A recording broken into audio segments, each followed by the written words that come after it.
ইয়াতে ভিৰ চাই লওক আপোনালোকে কিমান ভিৰ হৈছে চাওক।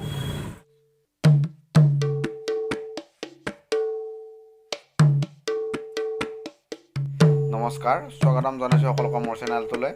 আপোনালোকে থাম্বনেইল চাই গমেই পাইছে আজি আমি ক'ত যাম। হয়, আজি আমি যাম দৰং জিলাৰ ঐতিহ্যমণ্ডিত খতৰা সত্ৰৰ পাছেতি মহোৎসৱত। গতিকে আপোনালোকে ভিডিঅ'টো সম্পূৰ্ণ চাই থাকিব। মই আপোনালোকক গোটেইখিনি দেখাই আছোঁ। এতিয়া টিংকু আহিব আৰু দুজনমান ল'ৰা আহিব। আপোনালোকে চাই থাকিব, গম পাব। ভিডিঅ'টো আৰম্ভ কৰোঁ ব'লক। আমি এতিয়া গোটেইকেইজন আহি আছোঁ আৰু আমাৰ মানে এটা বস্তু ভাল, আমাৰ ঘৰৰ পৰা বেছি দূৰ নহয়। আৰু এটা কথা ক'ব লাগিব যে এই মহামাৰী কৰোণাৰ মাজতো যে এই উৎসৱটো পাইছোঁ বা সকলো লগ হ'ব পাইছোঁ, সেইটো আমাৰ কাৰণে এটা সৌভাগ্য। মানে কৰোণাৰ কাৰণে মানুহবিলাক ওলাব পৰা নাছিল, এই পাছেদিৰ কাৰণে এতিয়া আহি আছে মানুহবিলাক, সকলো ইয়াতে উপস্থিত হৈছে। ইয়াৰ পৰা মানে ভিৰ পাইছোঁ এইবাৰ। এনেই অইনবাৰ তাৰ ওচৰৰ পৰা ভিৰ পায়, এইবাৰ মানে 3 কিলোমিটাৰমান দূৰৰ পৰা পূৰা ইয়াতে ভিৰ পাইছোঁ। আপোনালোকে দেখা পাইছে, গাড়ীবিলাক চাই লওক।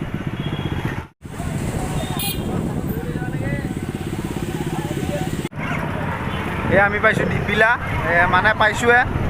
ইয়াৰ পৰা কোনোবাখিনিত অলপ আগত গাড়ীত হ'ব লাগিব, গাড়ীত খোজকাঢ়ি যাব লাগিব। আপোনালোকক দেখাই আছোঁ। ইয়াতে ভিৰ চাই লওক আপোনালোকে কিমান ভিৰ হৈছে চাওক। মানে গুৱাহাটীতো কিজানি এনেকুৱা জাম নহয়, ইয়াতে যেনেকুৱা হৈছে।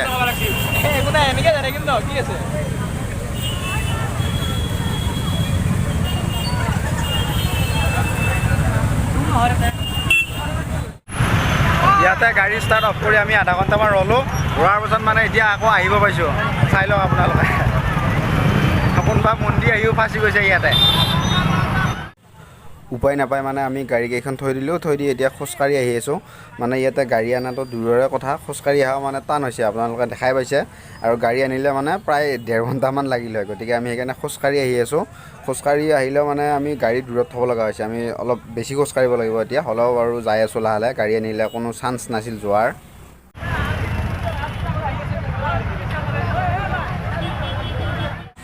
ইয়াতে মানে এতিয়া গাড়ীটো বাদে আপোনাৰ খোজকাঢ়িবও টান হৈছে, খোজকাঢ়ি যাব টান হৈছে মানে, চাই লওক। আধা ঘণ্টামান ভিৰ ভাঙি ভাঙি কিবাকৈ বাৰু আমি মেইন ঠাইটো পালোঁ। এতিয়া আমি ভিতৰত যাম, আপোনালোকে চাই থাকিব। আমি টিংকু আহিছে মোৰ লগত। তাতে মানে যিমান ভিৰ পাইছোঁ ইয়াতে ইমান ভিৰ নাই।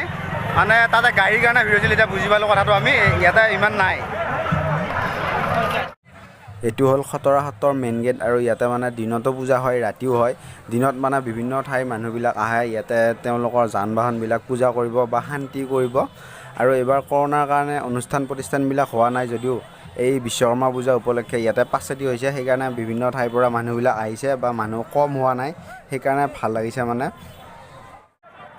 ঈশ্বৰক চিন্তি এতিয়া আমি ভিতৰলৈ যাম আৰু ভিতৰৰ পৰিৱেশটো ধুনীয়া, আহল বহল। ইয়াতে মানে বৰষুণ দিলেও বোকা পানী হোৱাৰ চান্স নাই। আৰু ইয়াতে মানে দূৰৰ মানুহবিলাক বেছিভাগ দিনতে আহে, আৰু যিবিলাকৰ মানে যান বাহন পূজা কৰিব লগা থাকে তেওঁলোক দিনত আহে।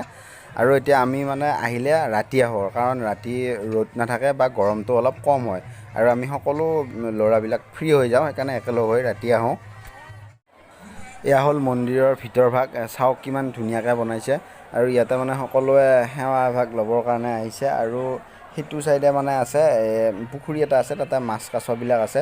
আৰু আপোনালোকে যদি মাহ প্ৰসাদ লৈ আহে ইয়াতে দিব পাৰিব বা ইয়াৰ পৰা লৈ যায়। আৰু এওঁলোকে এতিয়া ইয়াতে সেৱা লৈ আছে, আৰু সেৱা ভিতৰতো ল'ব পাৰি। মই দেখাই আছোঁ বাৰু, কিন্তু তাতে কেমেৰা নিব নোৱাৰি, বাহিৰৰ পৰাই দেখাই দিম আপোনালোকক। ইয়াতে আমি সেৱাটো লৈ লওঁ, আৰু ইয়াতে লিখা আছে মণিকূটৰ ভিতৰৰ বিগ্ৰহৰ ফটো তোলা নিষেধ। আৰু এয়াই হ'ল দৰং জিলাৰ বিখ্যাত খতৰা সত্ৰৰ ভিতৰ ভাগ। এতিয়া আমি বাহিৰৰ পৰিৱেশটো আপোনালোকক দেখাই আছোঁ। এয়া হ'ল বাহিৰৰ পৰিৱেশ, আৰু ইয়াতে মানে অইনবাৰ বিভিন্ন ধৰণৰ দোকান বজাৰবিলাক হয়, কিন্তু এইবাৰ কৰোণাৰ কাৰণে মানে ইয়াতে বহিব দিয়া নাই দোকান বজাৰবিলাক। আৰু ইয়াতে কোনোবা MLA মন্ত্ৰী আহিছে, ইয়াতে ভাষণ দি আছে। আৰু সিটো চাইডে আপোনালোকক দেখাই আছোঁ বাৰু কি কি আছে।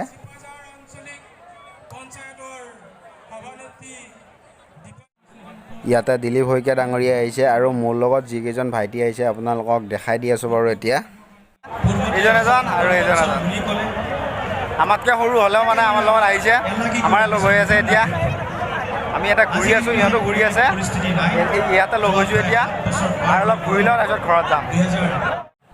এনেকুৱা ধৰণৰ উৎসৱ পাৰ্বণত আহি আৰু এটা ভাল লাগে মানে পঢ়া দিনৰ বন্ধু বান্ধৱীবিলাকক লগ পোৱা যায়। তেওঁলোকক মোবাইলত পাই থকা যায় যদিও মানে এনেকৈ পালে মনটো ভাল লাগে বা আমাৰ সম্পৰ্কবিলাক ভাল হৈ থাকে। মানে ক'ব গ'লে এনেকুৱা উৎসৱ পাৰ্বণ আমাৰ মানুহবিলাকৰ মানে সংযোগস্থল হিচাপে এটা হয় আৰু। এইখিনি হ'ল খতৰা সত্ৰৰ সোঁ ছাইড আৰু ইটো ছাইডে গুৰুগৃহত যাব পাৰি, দেখা পাইছে আপোনালোকে। আৰু এইখিনি নতুনকৈ বনাইছে আৰু ইয়াতে মানে আমাৰ চিপাঝাৰ সমষ্টিৰ বিধায়ক পৰমানন্দ ৰাজবংশী আৰু দিলীপ শইকীয়া ডাঙৰীয়া আহিছে। এতিয়া আমি আৰু বেছি দেৰি নকৰোঁ, আমি ইয়াৰ পৰা আৰু ঘৰলৈ বুলি যাম। এতিয়া আগতকৈ ভিৰ কমি গৈছে আৰু গাড়ীখন মানে দূৰত থোৱাৰ কাৰণে আমি খোজকাঢ়ি যাব লাগিব। গাড়ী পাই গ'লোঁ, এতিয়া আমি যাওঁ, যাই প্ৰথমতে একাপ চাহ খাই লওঁ, বৰষুণ দিছে অলপ অলপ। এতিয়া বৰষুণ দিয়াৰ কাৰণে আমি ৰৈ গ'লোঁ আৰু ইয়াতে চাহ খাওঁ এতিয়া।